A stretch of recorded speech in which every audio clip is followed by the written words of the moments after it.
Hi, everybody. I am going to start this episode the way I started the last episode with a message that I promised I would read from my friend in Gaza. And it's a pretty long message, and some parts of it wouldn't make really any sense to a general audience outside the context of conversations she and I have already had.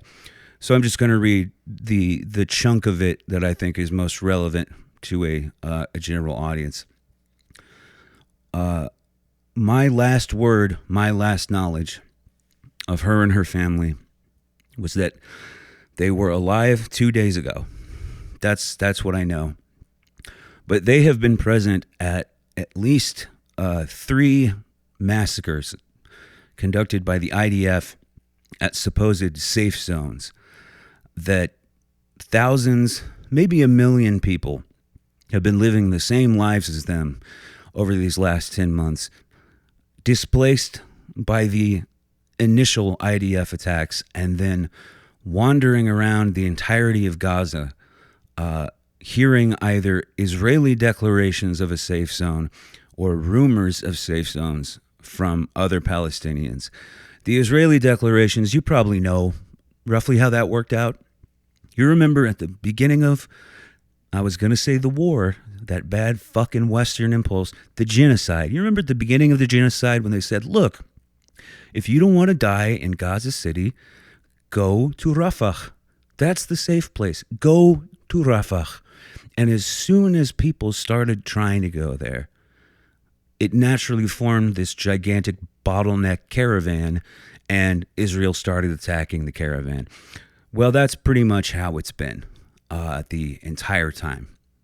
And I can tell you, for example, that though it is probably wise to be a little scarce with the details in this medium, that the massacre from Christ, there have been so fucking many, and observing this has fucked with my sense of time so badly that I don't know how long ago it was. I want to say maybe 2 weeks, 3 weeks. The massacre in which Israel set a bunch of tents on fire with its incendiary explosives, which caught the entirety of a tent city on fire. That was at a place, and I'm going to try my best with the Arabic place names and so on, called Al-Mawasi. And Al-Mawasi is, or used to be, a little village on the outskirts of the general area called Khan Yunis. My friend and her family were at the Al-Mawasi massacre. Their tent was one of the tents in that row. It is by whatever you want to call it, pure random chance, or the fucking mandate of heaven, or the direct intervention of Allah, the most gracious, the most merciful, that they didn't die. Another one of these massacres was the massacre that killed her little brother. So, after the most recent refugee tent city massacre in a place called Deir al-Balagh, where first the brave Israelis, IDF, one of the finest fighting forces in the world, had to airstrike a bunch of people living in fucking tents before they could send in the actual soldiers. Because, these Palestinians are wily. They could be hiding like a big scimitar. Place gets hit with a couple airstrikes, and then the fucking IDF Gestapo come in and clear everybody out at gunpoint. Everyone who's still alive, that is. And I don't know if my friend or her family have heard anything different since then, but I know that when that happened, that was the last supposed safe zone or place of refuge that they or anyone else there knew about. They have been chasing these rumors of a safe zone since all of this started, and now no one has any idea where the fuck to go. So it's pretty much either going back to a place that's been hit already, hoping Israel won't hit it again, which Israel keeps doing, which incidentally is unambiguously a war crime. Not that there's ever going to be a trial, because this isn't really a war, is it? It's a genocide, and no one tracks war crimes in a genocide. Or these families, whole families, are just wandering straight up in the killing fields.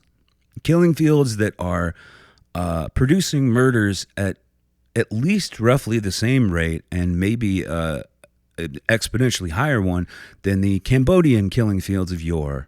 Our good friends Nixon and Kissinger and so forth. They're just out there in the free fire zone, looking for any place that can shelter them for any length of time at all. And until I hear something different, that is what I assume is going on. That is what I assume the state of affairs for the internally displaced Gazan Palestinian population is. And I'm going to read to you now these two excerpts, and in one of them I'm going to interject something just to clear up a couple of details that I think are salient. So, this is her speaking now. So far, thank God, we are still alive. 2 days ago, there was a terrifying bombing near us with shrapnel and dust scattering everywhere. We were truly on the brink of death, but God protected us. The situation here is tense.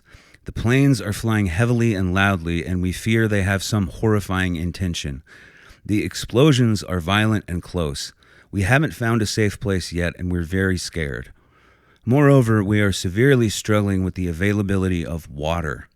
We walk long distances and stand in queues just to get water for use. The area is contaminated with drinking water mixed with sewage that spreads across the streets.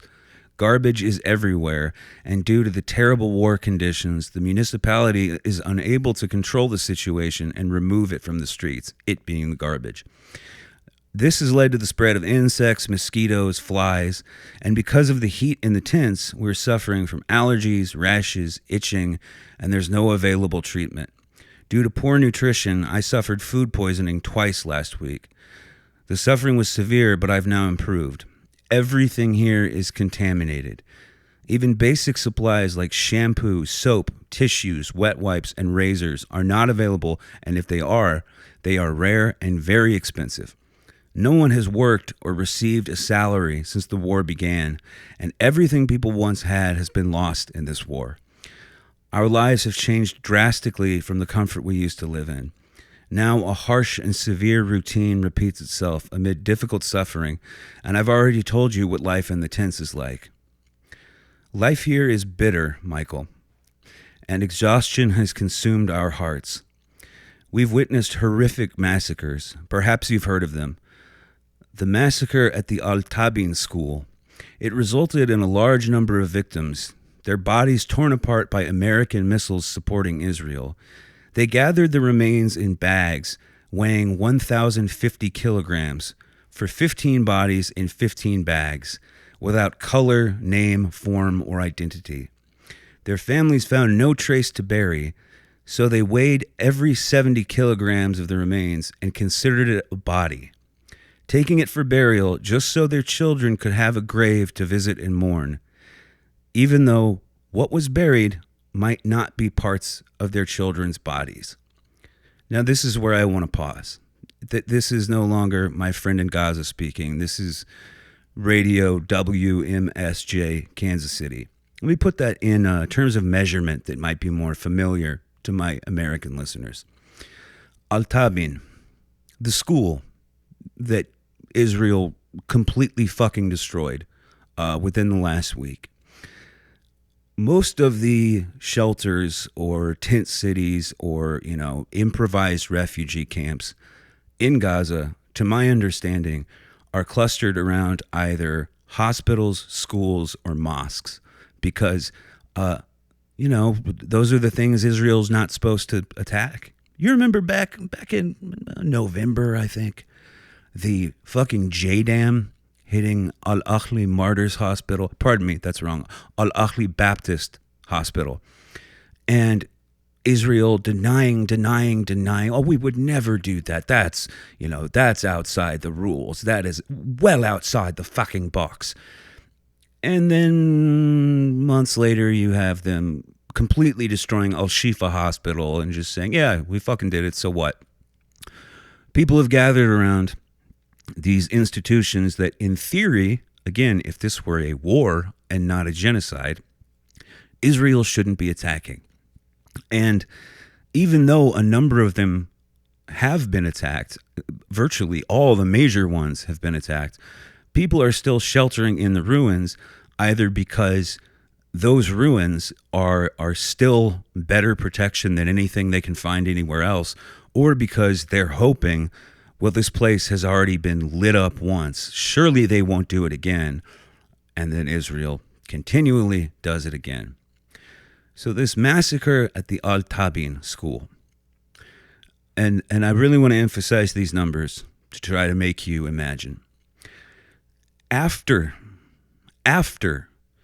the corpses that were recognizable as having been any one person, and I'm not even saying corpses that were recognizable as a specific person, I'm just saying corpses that were recognizable as this was one person. This is one person's body. After going through all those, the Palestinians, in the aftermath of the attack, had to collect 2,300 pounds of severed and dismembered body parts. 2,300 pounds of just limbs, chunks of heads, hands, feet, just reefs of charred fucking bones, unidentifiable lumps of flesh. And they took these 2,300 pounds of human parts and put them in a series of bags, 150 pounds at a time. Just reckoning 150 pounds, that's roughly a person. And these bags with 150 pounds of assorted human parts were then buried so that the families of those who were not recognizable as individual corpses but were clearly not there anymore would have some place to think of as the graves of their children, their mothers, their fathers, their husbands and wives, their brothers and sisters. Just bags of ragged shreds of human meat tossed in a ditch because there is no one available, no technology, no money, no time to figure out who this flesh once belonged to. And that now is the grave that stands as testament to the martyrs of the Al-Tabin school. That you cannot tell me, you cannot make me believe ever that anyone is counting those people. Anyone but perhaps the families who lost them. That will never be a statistic, ever. No one is going back through all of that in 10 years, 20 years, 50 years, 100 fucking years. Going back through all of that and trying to identify all these dismembered body parts and just have a rough guess at the death toll in this one incident. And something like this happens in every one of these incidents. The Al-Mawasi massacre, the one where all the tents were set on fire. I think the official American death count provided in the New York Times, Washington Post was 45. There's no fucking way. There is no way on earth it was only 45 people. And they underreport Palestinian deaths for all kinds of reasons, not least because they're fucking propaganda rags. But what they may mean, and this is part of why I wanted to emphasize this, in an instance like this, when you hear, oh, school bombed in Gaza, 100 dead, what they may mean, the number they may be citing is 100 recognizable human corpses, 100 cadavers that are recognizable as having been one person. All the parts of people, all the destroyed components of what were once people that are now in 150-pound trash bags and buried in a ditch. Yeah, we're not counting those. Frankly, it would be a lot of work. And we at the New York Times know you don't give a shit, and we certainly don't give a shit. So that's the number you get, 100 people. This is what I wanted to emphasize about what my friend here is saying about the way death goes in Gaza. The idea that you have or will ever have even the most rough-edged, incomplete, self-consciously inadequate estimation of what has happened to these people. Give that up. Give it up forever. You will never know. Now, to return to what my friend wrote to me for me to tell you. Speaking here of the Al-Tabin massacre, this horror, my friend, would be gruesome even in a movie, but we have faced a similar massacre before. We lost my brother, came out from under the rubble, and have endured many massacres over our heads, so I am not surprised by the horrors that happen. Our hearts have been torn apart, and we have no chance to grieve. Calamities continue to fall on our hearts, and we live with severe depression and immense fatigue. But I won't hide something from you. I love life. Yes, I say it, and it's not madness or anything like that. There's a faint hope in my heart, despite everything, that we might have a better life in the future, despite the aftermath of grief and sorrow. There's something that makes me hold on to life and refuse to give up, that we might escape this circle of death and live in peace in another city. The Israelis and all their crimes will never take this hope away from me, nor will they take away our right as Palestinians to our land and love for our land, nor will they taint my heart, which is filled with love for everyone who supports us. Even if your country supports them, there are some pure, kind, and just hearts from your people who support us and stand with us. My family and I read the names of those who donate to us, and we feel proud, honored, grateful, and thankful to every soul supporting us. Send our greetings, love, and thanks to your audience. Tell them that what they see on TV and in the media is not the bitter reality we actually live in, because what we live through is much worse, and I try to convey it to you in all its details. Thanks for the last and greatest betrayal of the last and greatest of human dreams.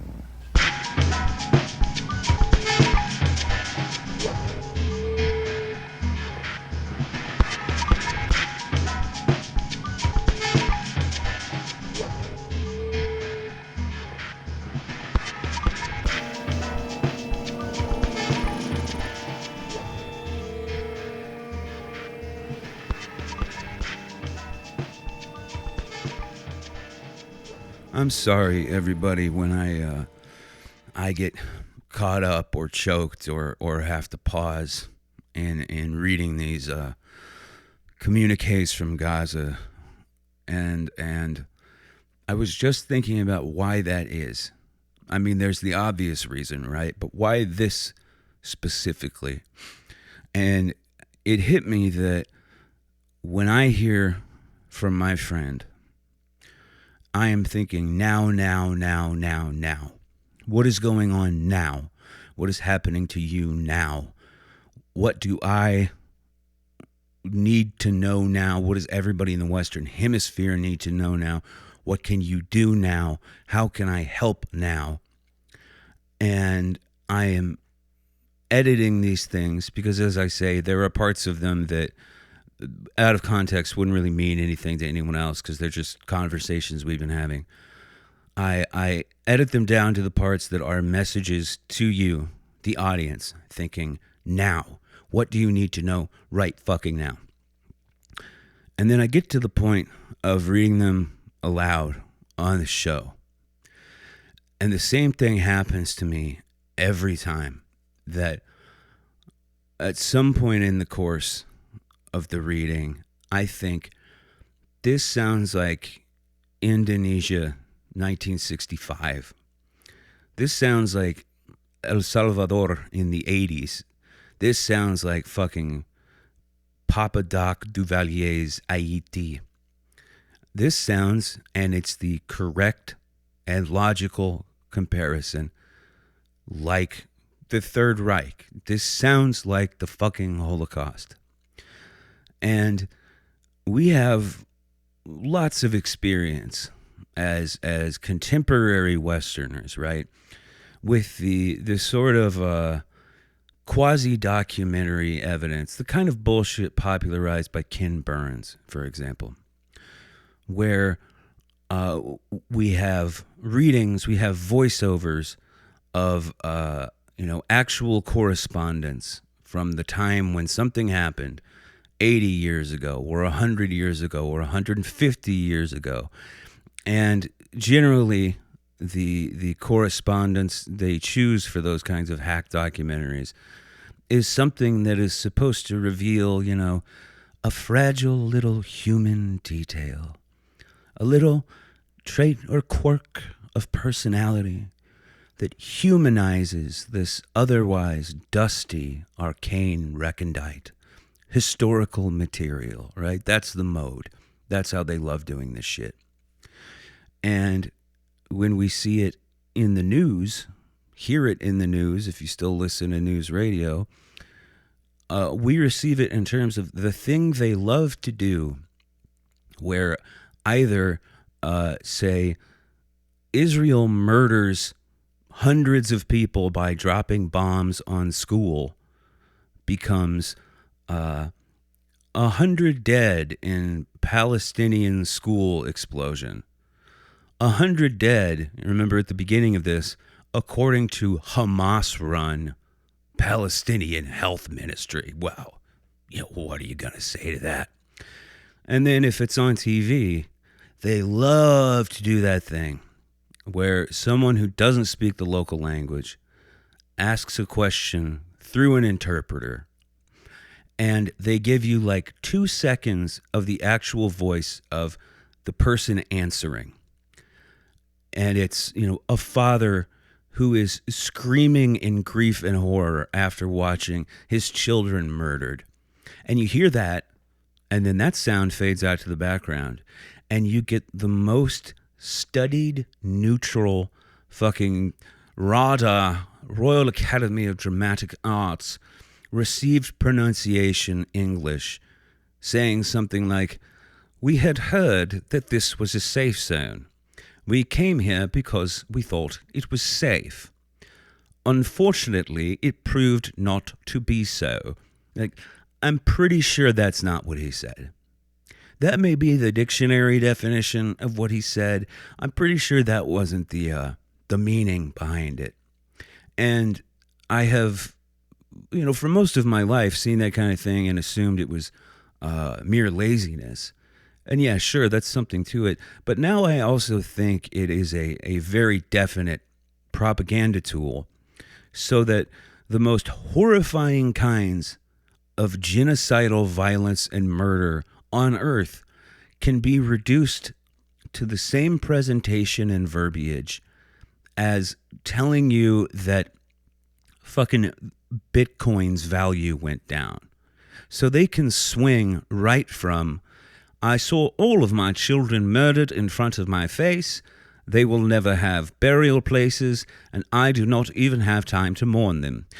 Meanwhile, the Dow Jones Industrial Average takes another slight hike today, somewhat allaying fears that we may be entering a recession." Like, it's all the same fucking thing. It's all on the level to them. Just the same straight level. And so I begin to read these things to you that I have been considering only in terms of now. And then I actually get to the point of saying them. And the historical echoes are impossible to ignore. And it is that combination, that's really the moment when I realize this person writing to me, saying things that are absolutely of a piece with all of the greatest atrocities in the history of human fucking kind. This person is talking to me now, not to a history book, not in a documentary, not in some, truth and reconciliation committee that will definitely never happen in this case. It's someone now telling me the same way that anyone might tell you anything at all. It's actually happening right now, and I'm hearing it as it happens. And the continual revelation should be an oxymoron, right? Because the first one should do the revealing. But it is a continual revelation. To read these things thinking first in terms of immediate exigencies. Are you okay? Where are you if you can tell me that? How close are you to the next place if you know where the next place is? What can I do? What can we do? And then to read these passages that, apart from a few proper nouns, could come from any one of the most horrifying things that human beings, alleged human beings, have ever done to other human beings. But I'm not hearing it recited in a voiceover in a documentary. I am getting these words specifically for me. Even if I read another message, right, that was not written for me, something that was, up to the moment in the greatest possible degree of detail about the greatest possible fucking lengths of atrocity and cruelty, but it wasn't to me, that would be the news, right? That would be current events. This is not. This is someone talking to me.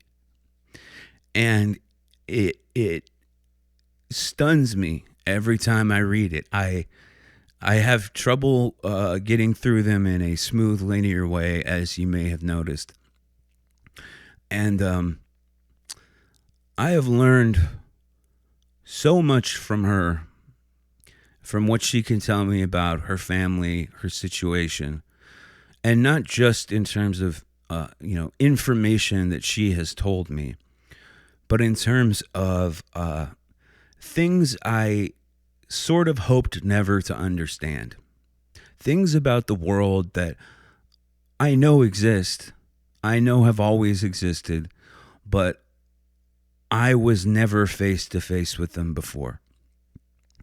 And I have to say, in talking about this, in reading her messages to me and to you, of course, because they're for you as well, I've been a dedicated, pretty much absolute pacifist ever since I had any idea of what that really entailed. I am pretty much unshakably of the opinion that whatever horror is going on, starting a war will make it worse. That there is no military option that will make anything for anyone in Gaza better. I just don't see that. And if I did see it, maybe I would change my mind, but I frankly can't. And yet from talking to her, talking about her family, the little brother of hers that they killed, her mother who, as soon as her brother was murdered, and that was months and months ago, has entered kind of a delusional fugue state. She cannot accept that her youngest son is dead. She can't really equalize the two parts of her brain that on the one hand know he's gone, and on the other hand, the second part knows I'm here. I'm still alive. I have to keep living. And she, my friend's mother, I don't know how recently this has happened, but at least for a while, was stopping other kids just in the street who looked like her youngest son and thinking, oh, he's just been out for a while. He went to go do something, and I got to tell him, okay, time to come on home. And the rest of her family, including my friend, has to tell her mother, no, that's not my brother. That's not your son. He's never coming back. He is gone in a way that stays gone. And there was a period last week when my friend and her family were forced out of the last even notional safe zone anybody knew about. And and as far as I know, pretty much still are, just out there in the free fire zones, trying not to get killed. There was a point where death seemed pretty imminent, and it may still. I don't know. I'm frankly terrified of that. Terrified of getting an email from an address I don't recognize, and that email telling me what I think it's going to tell me. That, hi, your friend gave me this address in case something happened, and something happened. And in reading those messages, both to me and to you, and in thinking about that scenario, especially last week when she was forced out of the last supposed safe zone that she knew of, I came to understand something, even as a pacifist, and something I'm not happy to understand about myself, something I am not proud of, something, in fact, that revolts and frightens me about myself, which is that I don't think I could ever kill another human being. I just don't think I have that in me. I think there are so many points along the way to that would make me stop. But in thinking of my friend killed last week when I didn't hear from her for a long time, I finally understood the feeling that, oh, someone has to be put up against a wall for this. If she's gone, someone needs to die for this. Because what I realized, what I came to understand, is that it's not about revenge. Revenge is completely the wrong word. It's not about you took mine, so I take yours. No, it's not Tom Waits, an eye for an eye and a tooth for a tooth, just like they say in the Bible. It's not that. It is rather that if someone that you care about is murdered, and not just in a bizarre incident, a matter of happenstance, an accident, whatever, but murdered as a part of a massive genocidal, or even just murderous, apart from genocide, campaign that has been going on and on and on and on for what will soon be a fucking year. And she's been running and running and running and running. And finally, she couldn't run fast enough anymore.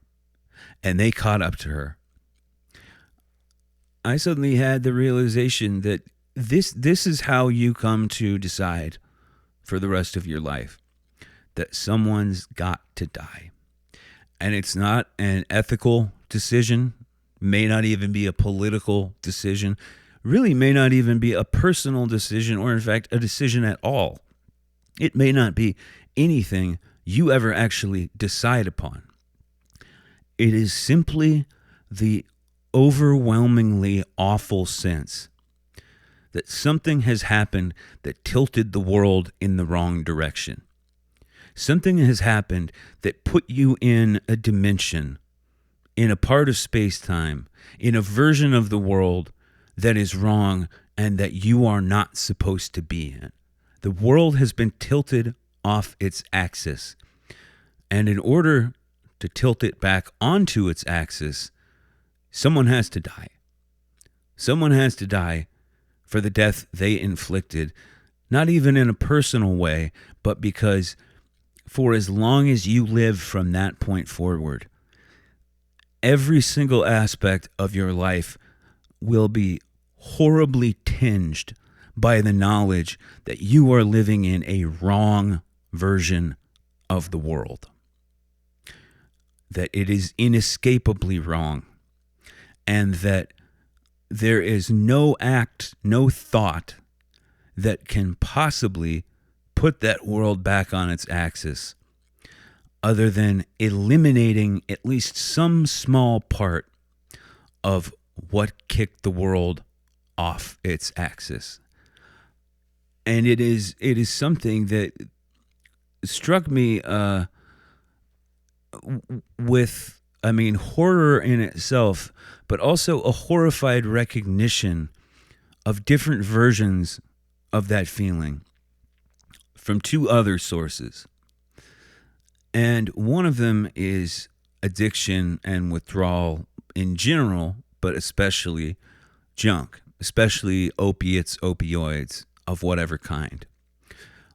Because I don't know how it sounds to you. I don't know how my voice sounds different. I don't know if my, improvised prosody or speech rhythm is particularly different.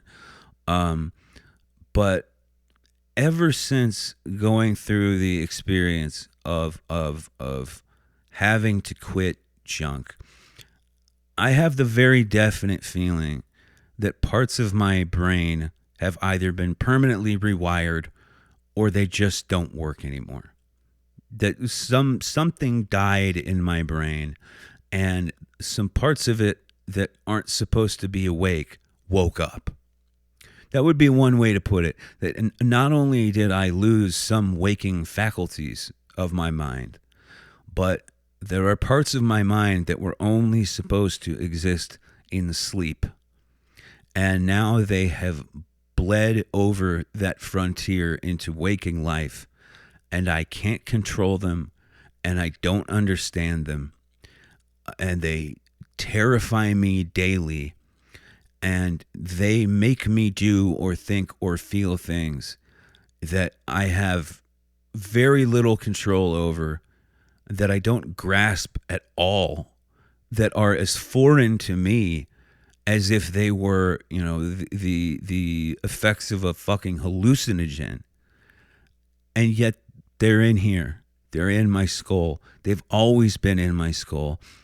I just hadn't fucked up badly enough to wake them up yet. I remember I may have mentioned this on the shows specifically about addiction and withdrawal and junk, about not being able to sleep for 2 weeks in a row at one point, and taking what under, I think, pretty much any other circumstances would have been at least like send you to the hospital to get your stomach pumped amounts of various kinds of sleeping pills, and maybe just straight up kill you amounts of sleeping pills. And that I could feel some parts of my body going to sleep, but my brain was not one of them. I could feel from my feet up to my neck that was all asleep, but my brain was persisting, and I could even feel that certain parts of my brain were asleep, but that other parts were not only not tranquilized, they had been awoken in a horrible way. I kept having the image of a sort of reptilian eye in the back of my brain that is supposed to stay closed in the normal human life, that perhaps, it generates some REM when you're sleeping. Perhaps it rolls around and influences the rest of your mind that way, but it is not supposed to be an element of what they call executive function, right? And there was a different part, and when I say felt these things, it's not abstract at all. I felt like I could literally locate them in my brain, like I could feel which part of my brain they were in. And another one of them was the sense that there was a wolf inside my head, and that this wolf was the incarnation of every instinct of fear and violence and escape and self-protection that is, bred into the human mind over billions of years of evolution, and particularly the last, 200,000 or so, the evolution of modern human beings, that basically what they call the fight or flight response had detached from the rest of my mind and was now acting totally on its own in the form of a wolf. And that every time I would try to sleep, the wolf would say, no, can't sleep, too fucking dangerous. You don't know what's out there. We don't know what's out there. Anything could come from any angle at any moment. It is not safe to sleep. You have to remain vigilant. Your entire life from now on is going to be keeping up this horrible, hallucinating, at that point, basically schizophrenic sort of vigil to make sure that nothing is ever able to attack me from an angle that I'm not expecting. And there's a line of Juna Barnes, and I am gonna do a goddamn Juna Barnes show. I will still do that. That is in one of the most spectacular paragraphs ever written. And I kept thinking of this during withdrawal, and now I keep thinking of it as relative to Gaza. And this isn't the entire paragraph. Let's see if I can do most of it word for word. Maybe I'll try the entire paragraph. But there is a line about the eye of the racial memory. And when she says racial in this paragraph, she's using it in the older way. She means human race, human species. And it has to do with one major character seeing the other major character for the first time. A man seeing a woman for the first time. And let me see if I can get this right. Let's see if I can do this paragraph still. A woman who presents herself as a picture forever arranged is, to the contemplative mind, the chiefest danger. Such a woman's every action will reduce to the image of a forgotten experience, a mirage cast upon the eye of the racial memory, as insupportable a joy as would be the vision of an eland chapleted in orange blossoms and bridal veil, coming down a row of trees, coming down an aisle of trees, one hoof raised in the economy of fear, stepping with the trepidation of the flesh that will become myth. Before such a woman, the structure of our head and jaws aches. We feel we could eat her, she who is eaten death returning. For only then do we press our faces close to the blood on the lips of our forefathers. Now, I think I missed a sentence in there somewhere, and I may have fucked up a couple words. First of all, just Juna Barnes, Jesus Christ. What I wouldn't do to write like that. And nobody else has ever been able to write like that either, but I mean, still, Christ almighty. And there's a reason in Nightwood it has specifically to do with the vision of a woman, because the book is in large part about a woman based on Juna Barnes herself who has never had any romantic or sexual relationships in other women, who suddenly meets this ghost-like, bizarre other woman with whom Juna immediately falls helplessly and tragically in love. That is the context for it. But that paragraph about a mirage cast upon the inner eye of the racial memory is something I thought of a million times during withdrawal. and something that I now find myself thinking of a million times over and over and over again, because it is not merely the observation of horrific events, or even the possibility of some kind of correspondence or, friendly relationship with someone who is in the middle of all this, right? It is the violent spatiotemporal disjunction between reading something that, when you read it for the first time alone, it sounds like a combination of, on the one hand, specific facts being relayed from someone you know to you for specific reasons. And on the other hand, it sounds like history. It sounds like the kind of thing people said in history.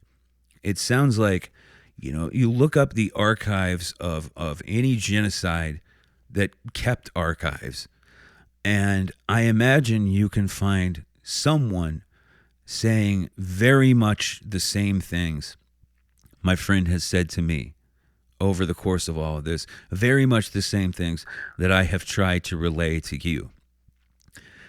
And the violence of that spatiotemporal fissure, of that fracture, is not merely that it's a fracture, it's that, as with a bone fracture, it breaks, but then it knits back together in a different shape. And that different shape is the opening of the eye upon which is cast this mirage, is the opening of the reptile eye in the back of your brain that you perhaps knew in a strictly quantitative scientific way was there. Sure, I mean, everybody knows about the stages of evolution of the brain, and the fact that each of the sections of the brain may have begun as sort of an excrescence of the next one, as sort of a covering, until it evolved into its own, a separate system, and then its excrescence becomes the next separate system, front, middle, and rear. Some of you probably know this. You are aware that there is something in you, that there is something running black and cold down your backbone that has been there forever, that has been there since anyone had a backbone. And when I say forever, I don't mean your life. I ain't talking about your life. I mean forever. And this can become, a rather interesting subject for various kinds of academic or artistic inquiry. But when you undergo, and bear in mind, I'm saying this as the reader of these things. I'm saying this as the fucking helpless fainting couch little bitch who just has to tell you these things. It is the experience of that spatial and historical crack that this person who's telling me these things now in real time is also telling me history. It's telling me history not just as it happens, but because of the incredible corruption and smugness and self-satisfaction and operational importance of the Western media to the goals of the United States in particular, but really the whole capitalist Western bloc and NATO and so on and so forth. In a way, I'm hearing the history before the history happens, because it hasn't been recorded that way yet. Only one person is telling me this. You are hearing history every time I read one of these messages that isn't history yet. And terrifyingly, it may never be history. It may lie outside of history entirely. You may be stuck from this point forward in a world where you know things about Gaza, just through my dumb luck in meeting this person, which exceed the boundaries of anything that may be referred to in a consensus manner as history, right? Something deeper even, for example, than looking hard into JFK, looking hard into 9/11, looking hard into Iran-Contra. Because somewhere out there, no matter how non-mainstream it is, there is a literature for that, right? There is some sort of corporate, not in the sense of a corporation, but in the sense of, a number of entities coming together, some sort of corporate knowledge of the sorts of things you're finding out about those events, right? About assassinations and terrorist plots that maybe weren't so much terrorist plots as domestic intelligence operations, and on and on and on, right? There's a world for that. This is not history yet, even though it's already happened. Gaza is not history, even though it's already happened. The same way, I imagine, if I had been there at the time, the Kennedy assassination wouldn't have become history until at least a few years after it happened, because there would be no way I was accepting its entry into the domain of history under the auspices of, the fucking Warren Commission and Lee Harvey Oswald, whatever. I'm often very glad that I wasn't there for that. I remember talking to my mom about that once, and, she was, and realizing it is a deeply lucky thing for me that I was not alive, much less, possessed of some kind of adult consciousness in 1968. Because if I saw Martin Luther King murdered just 5 years after JFK being murdered, just 3 years after Malcolm X being murdered, Indonesian genocide with the CIA backing, really with the CIA sort of serving as operations center, going on this whole time. And I saw on the night Dr. King is killed that Bobby Kennedy is the one who steps up to say, this is a horrific tragedy, this is an atrocity, but if we let mere rage overtake all the other things this means, if we let rage overtake the kind of justice that was at the core of Dr. King's being, we will have lost, right? I don't know if people know that now, younger people now, but RFK was instrumental in preventing a much more violent reaction to the death of Martin Luther King than actually happened. He was kind of the guy who got on mic to say, yes, you are as right as you could be to be fucking enraged and utterly despairing about this.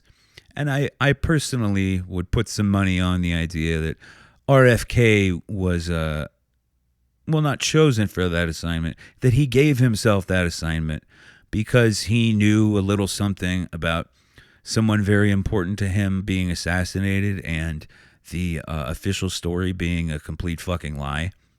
And, of course, people who knew RFK in 68 said that one of his first goals as president was going to be to reopen the assassination investigation, to shit-can the Warren Commission, which is exactly what it deserves, and start everything over again. That is arguably the principal reason why the CIA killed him too.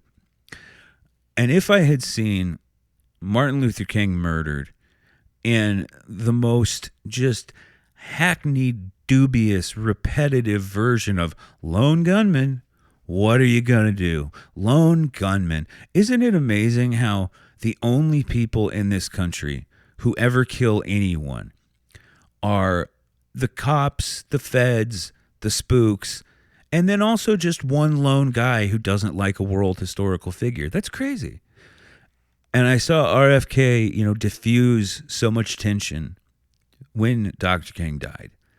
And then 2 months later, almost to the day, I saw RFK assassinated. I think I would have lost my mind. I think I would have entered a state of basically inescapable schizophrenia, because even if I got the analysis of it exactly right, even if I dug up exactly what was going on before anyone else did, right? Even if I somehow had 56 years worth of knowledge that nobody had at the time, number one, nobody would have believed me or paid any attention. And number two, the fact of that complete lack of purchase on any sort of popular discourse, plus the fact of now having seen the machinery opening, or rather operating in open enough daylight, that I could say, yes, I know what the fuck this is. I have seen the shape. I have been to the top of the mountain. Fucking Velas told me. I got hit by a beam of pink light. I see how it works. Wouldn't have mattered. Wouldn't have mattered at all. And I have this same feeling, this same dread about history that is not yet history, about history that for now is communications between two people, that is anecdote, that is rumor, that is an infinite series of exculpatory pro-Israeli headlines, which make it sound as though Gaza is just its natural weather patterns are that bombs and missiles drop on it from the sky with no one bearing any responsibility for that. The same way they would say, 19 die in flood, 26 die in bombing. Oh, really? So it's just they just have bombs falling there, I guess. Whew, bad place to pick, wouldn't you say? The way that all of that non-history is substituting for the real history that has already happened but has not entered into history yet splits my fucking brain in half. And a huge part of the reason I ever wanted to do this show at all, ever even thought maybe I could, was to be able to find myself at those sort of interchange points. To be, as Thomas Pynchon would say, the pointsman.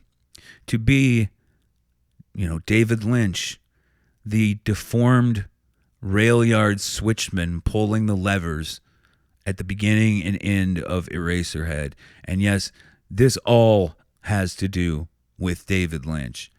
And in the next Lynch episode, I'm going to make it very clear to you how and why. And incidentally, just to interrupt myself here for a moment, so you know, I am very unusually for me going to be doing what I suppose you would technically call travel. I'm not going to explain that because you don't need to know where the fuck I am. But anyway, I'm going to be somewhere other than I normally am. And I will have a night of nothing to do there next week. So I'm probably going to do an extra bonus show, but it'll be a show from another ongoing series that, I still have more to say about. It won't be the David Lynch thing, at least not directly. But there is plenty more David Lynch coming, at least 2 more. The Lynch connection in all of this is, I think this is an enormous part of his consistent movie-to-movie subject matter, and there's really no way to escape it unless you are intentionally ignoring it. This question of the history that is not history, the events that will not be allowed to become history, and on the other hand, the fucking lies and fucking liars and genocidaires and genocide apologists who are just as bad, and the entire American and really entire Western political and media apparatus who, and again, as I say, I am not personally in favor of violence, but if we apply the sort of penal code to them that has been applied to people who have never done anything anywhere near this nightmarish, they should all be hanged. I mean, they should be hanged on live fucking TV. There's no way around that. So I think of this historical relationship. I think of that line, that paragraph of Juna Barnes, of having the same sense of a primeval I that has been sleeping and perhaps doing some of my dreaming for me, that has been, dredging the microfiche out of my spine for dreams, that has been both over-recording, over-writing, overdubbing all these little vertebral cassettes that are then injected into the back half of my brain as soon as I fall asleep. There is that. And there is something else as well, an explicitly Gnostic version of this. And I am not a Gnostic as such. I think it's honestly kind of goofy for someone in 2024 to say I am a Gnostic, as if, there's one body of protocol you can follow. But a certain sort of Gnosticism. And I'm thinking particularly of Philip K. Dick, and a book that I'm sure I've mentioned on here before because it's my favorite Philip K. Dick book, and it's also one of the least read Philip K. Dick books. And it's a novel called The Three Stigmata of Palmer Eldritch.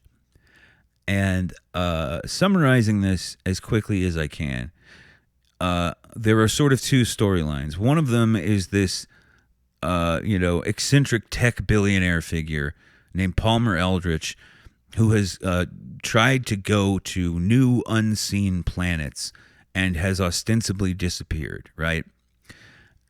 And the other is about a bunch of basically coerced manual laborers being forced to create the rudiments of the first human colony on Mars. And part of the reason I love it is that exact structural dynamic. You think the people who build a human colony anywhere other than Earth are going to be happy about it? Are going to be titans of industry? Are going to be the captains of their field? No, they're going to be fucking slaves. They're going to be fucking prisoners.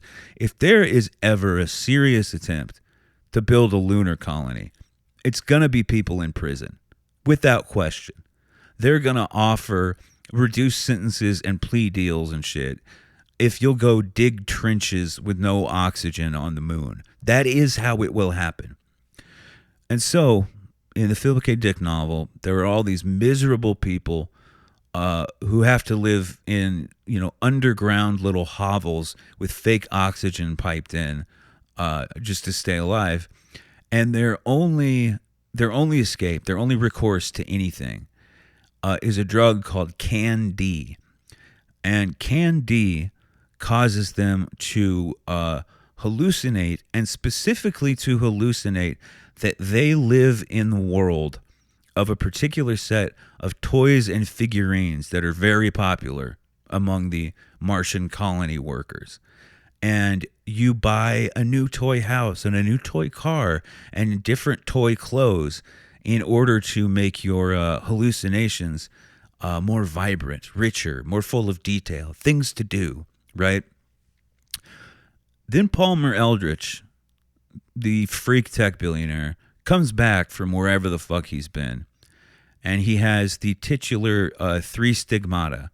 That is, he has I believe it's a metal hand, a metal replacement eye, and a chitinous rind like an insect on his forehead.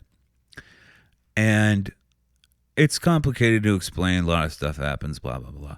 But eventually, everyone who has taken this drug, CanD, starts seeing other people or themselves with the three stigmata: the prosthetic hand, the metal eye, the rind on the forehead. And as soon as they make that recognition, they are jolted out of their hallucinations, and they realize, I just hallucinated the last 3 years of my life. 3 years of my life that never happened. I had a family. I had a house. I had a job. I thought I left Mars. I thought I went back to Earth. And actually, that all took 11 minutes. And I have been sitting here in the same place in my hovel on Mars for the entire time. And it eventually comes about that this drug CanD is actually an alien life form that is using Palmer Eldritch to spread itself from further away planets to first Mars and then the Earth. And in the kind of horrific ending that Philip K. Dick was so good at, the spread of use of CanD is totally epidemic. Everybody's into it. And they don't know yet what it is. They're not aware yet of the fact that it is a parasitic organism. And so it is to be presumed in the novel that for the rest of everyone's life, they will take this drug and they'll get high, and then they'll think the high has worn off, and then they'll go about their normal lives. And then it could be a week, a month, a year, a decade, 50 years later, they will see either themselves or someone else with the three stigmata of Palmer Eldritch and snap out of it and realize the last 50 years of my life as I experienced them were 10 minutes. And I may get another 50 years, right? And then same thing. It was 10 minutes. I've been in the same place for fucking half an hour in my shitty little apartment and lived entire lifespans, all of which eventually turned out to be fake. And there is absolutely no way to escape the possibility that whatever I think is reality at any given point can suddenly bring up those three fucking stigmata again: the forehead, the eye, the hand. And for the rest of time, I will be hallucinating different futures, all of which will either be obviously false or, despite their apparent realism, I will have to fear are false until I die. And if you can live 50 years at a stretch within 10 minutes of taking a drug, what does dying mean? What does mortality even mean? You will functionally be doing this forever. There is no end. There never will be. You are living in echeloned unrealities that are so multiplicative that in effect you will never die. You will just have a series of decades-long nightmares that then stop and reveal that you've actually just been sitting on your couch for 5 minutes.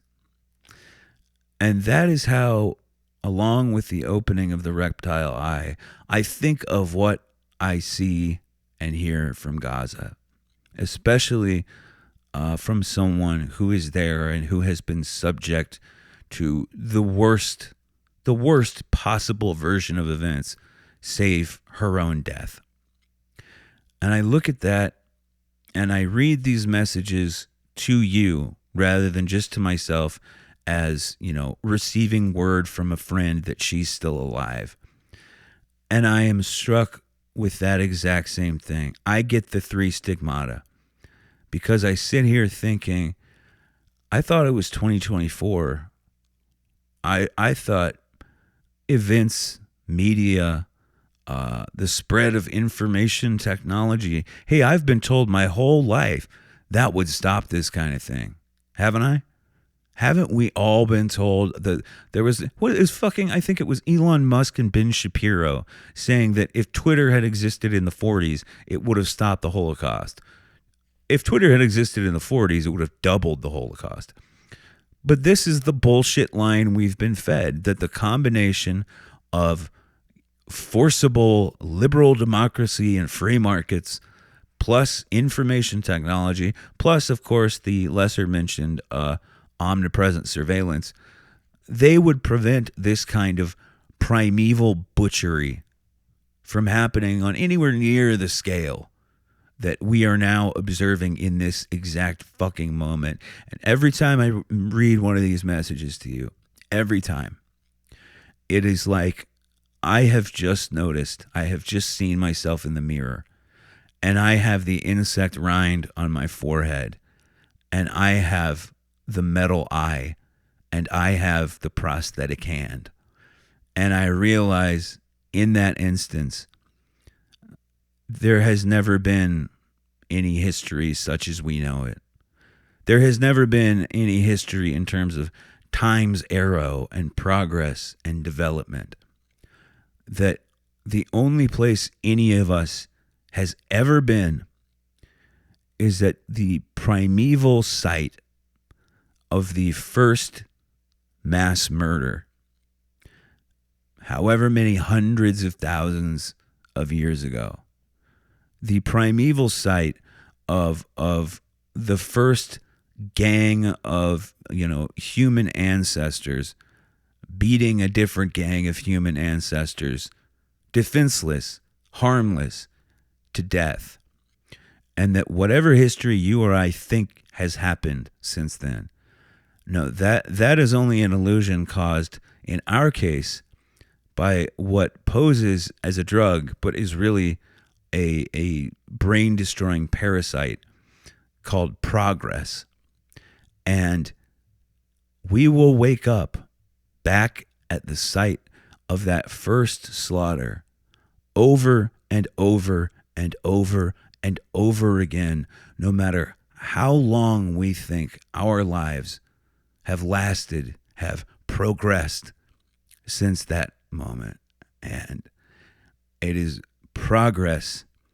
It is the toxic parasite progress with which we have managed to drug ourselves into thinking we have ever been anywhere but the place where the first rock split the first human skull.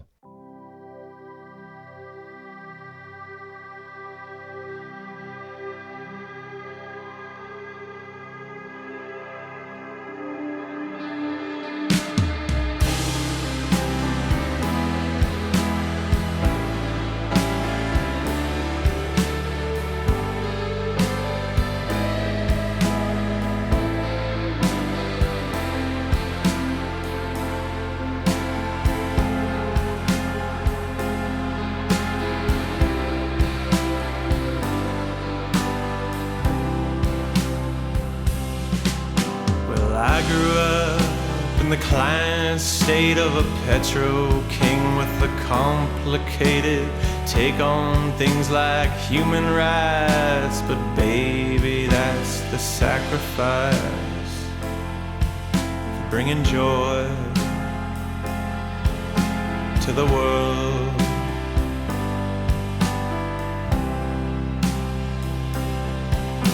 And Island Young, how the West was won with Christ's big heart and a bigger gun. But it wasn't enough, so we took the moon, 'cause Nazi rocket science too can bring joy to the world.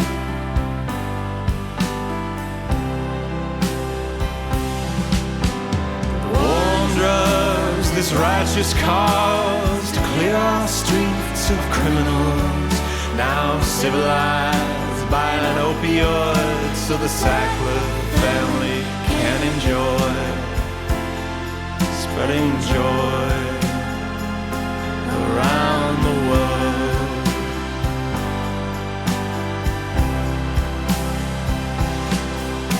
Well, New York City, the world loves you, and retribution's surely due for the zealots who brought you hell. Boy, the heroes in Langley taught them well how to infiltrate joy into the world. Can we all just get along like Amazon and Raytheon, coming together to make a drum to bring us lunch and kill their sons in a synergistic 2-for-1 holistic joy to the world. Please stop resisting all the joy in your world. Just a car full of celebrities singing about the joy in your world.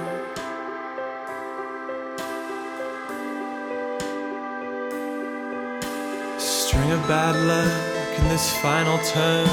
We gathered around, watched our cities burn. Who could have possibly predicted this? Said everyone. So we boldly venture into the black, guided by a grand soundtrack. We'll liberate some foreign stars and stick a flag on the face of Mars. The beauty of starting again, mutation zero and original sin. The mantra rings across the land. How clever! Look at us, we've done it again. We're bringing joy to whole new worlds. You must admit we certainly got a knack for bringing joy.